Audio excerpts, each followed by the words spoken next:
looking like a bit. Please, sir, may I have some more? These paper boy hats are so in right now.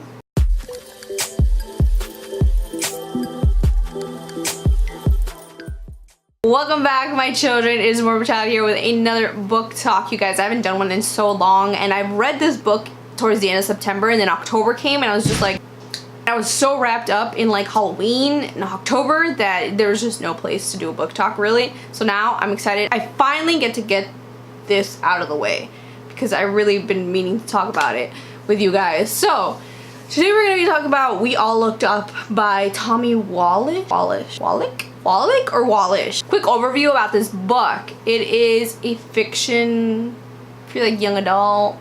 I don't know about contemporary. I don't think so. I don't know my lingo, you guys, but it's definitely fiction, you guys. For sure, I know that. This book revolves around 4 teenagers. The book is structured in their points of view, so each chapter you'll get like a different point of view. So if you're into that kind of thing, consider this. There's Eliza, Anita, Peter, and Andy. They're all very different. They're all kind of like a stereotypical high school persona. Yeah, I would definitely say they are. So you follow these 4 characters in high school, and then there's this asteroid just hurtling towards Earth, and once people find out about it, it's like everything goes right out the window and people start living their lives for reals, like how they would really want to, because these teenagers are kind of plagued like with these stereotypes, and they each have their issues and problems, but once they find out that it's almost a minute towards midnight, is that how that phrase goes? But like once they find out they're gonna die, like it's like might as well live our lives the way we want. So that's kind of what this book is about. What am I saying? That's all this book is about. That's pretty much the overview, non-spoiler overview. I will grade this book now though, because I don't like waiting till the end, because most of you haven't read the book, so I don't really want you guys to be scared. Point is, we're doing things different now. I would give this book a 3 out of 5 because I don't feel like it really resonated with me. It got me thinking a lot, I'm not gonna lie. That was good, but I'm not ever gonna read this book again. I know it. I just know it. I'm not gonna read this book again. That's why I give it a 3 out of 5. And hence why I won't be doing a giveaway for this book. I feel like I could have enjoyed it more than I did, so that's saying a lot. But definitely if you see it at your local library, you can get it or borrow it from somebody. Do give it a shot. I think it's pretty a decent book. It's not oh my god out there, but I think it's pretty a good read to pass some time. Definitely not worth $10.99 at my local Target though. Anyway, moving on, we are going to get into the spoiler talk part of this video. So if you haven't read it, go read it and then come back and join us as per usual. I think each character is like very stereotypical in like the high school thing. You know, Peter's like the jock and like the goody, he's the golden boy. There's Eliza, who's branded as the school like hoe, slut, like pains me, and I cringe every time I say that, but I mean, that's what she's labeled. Then there's Anita. She's like the anal goody two-shoes, like grade A student. And then there's Andy, who's like the laid-back skater kid that like, you know, smokes weed and stuff. This book took a while for me to really like get into it, but I feel like once the asteroid like was announced and like Obama came, you know, it was Obama. Obama came on and announced the asteroid was coming towards Earth. Stuff like got real for sure, and I find it picked up the pace. So I thought that pitting the 2 characters as love interest against each other was, I mean, a good idea, because it gets the characters more involved with each other, which is cool. But I totally saw both relationships coming for sure. Andy like wanting Eliza but ending up with Anita in the end was cool. But out of all the characters, I will say that my favorite is probably Andy. I don't know why, but he really just was my favorite, the one that I got least annoyed of. I think Peter is a bit too good, and definitely you see that. And it was a shame when he died also, when Peter died. I didn't even realize Peter died until like I kept reading on and I didn't see him being mentioned again. So then I had to go back and reread it, and like I was like, wait, he died here, okay. And then so later on Eliza mentioned that he passed away, and I was like, and that was confirmation. I was like, okay, he's dead. I was like, for sure. But it was a shame. But I feel like that was forced. I don't feel like it was necessary at all, because everyone's already going to die. Whatever, it's the author's choice to kill off his character. but I feel like it really did catch me off guard because I was already in the mindset like everyone's gonna die. I didn't think anyone was gonna pre-die before the asteroid, so that caught me off guard, which I guess is neat. But yeah, Andy, going back to Andy, he was my favorite. I don't know why. It's not like I don't really relate to him that much, but I feel like he was the least annoying one out of all of them, and maybe Anita also.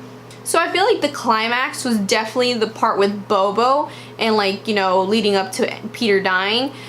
I really hate that name so much, you guys. Like every time Bobo's name appeared on the freaking page, I just imagined Bobo the clown like laughing it up or something, or his face. It just was always appearing. Like it never was a moment where his name appeared and it was just like, like I hated that name so much. But that climax was alright. I feel like it just needed to really happen before the big asteroid at the end.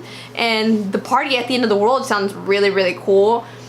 Can't believe that it actually got it to work. Like it actually happened. That was pretty neat. I can only imagine like a giant, huge Coachella out somewhere and like you're gonna die, but it's like the end of the world. I can imagine it's not a family friendly place so to go, especially. And I know there were families there, but can you imagine? You got a couple hours left to live with a bunch of strangers going around. I feel like it would be chaos, you guys. Drugs, lust, trying to keep this PG and friendly. Drinking, rage. Need I say more? This place sounds like horrible. Really bad. Then at the end when the asteroid finally did hit, it was kind of ambiguous. Like you don't really know if it did hit, so it's kind of left up in the air for you to decide. I like to think that it did because all this hoopla, like, might as well like have happened. But I gotta say, if I was in their shoes, I probably would have, like, in my mind, it probably just didn't happen, you know. Because this one thing I will give this book is it got me thinking a lot. Like a lot. Like if I had 2 months left to live, like how would I live this out and how would I play in these scenarios? What I would be doing? Like the country would be in a state of emergency for sure. Like the way it panned out in this book was so unrealistic. It caught me really like getting frustrated. Like the, you know, inflation of certain food products, but realistically, if you took a step back and you really thought about the end of the world, like there would be no one delivering food. Think about major cities. This was placed in Seattle, and think about major cities and disasters. The first thing to go is food. So by the first week, there should have been like nothing in stores left, really, because who delivers food out into cities? There's the big truck drivers, and like, you know, food comes in. There were probably limited or nothing to, like, no one doing their job. So it was how do you say it? Suspense of disbelief. I don't know how you say it, but like really it just took me out of the book because I kept thinking like this would not be happening right now. There would be no gas, no power, no food. Food for sure would be out the first week. Like no, or maybe by the week 2, but this lasted for 2 months, so but that's the biggest issue I had with this, but it really did get me thinking. But yeah, I thought at the end it was kind of neat just having the 3 characters, you know, just experiencing the end of the world. I really painted a picture of the trio just hanging out, missing Peter because he's not there, he's dead, but I mean, it was still cool.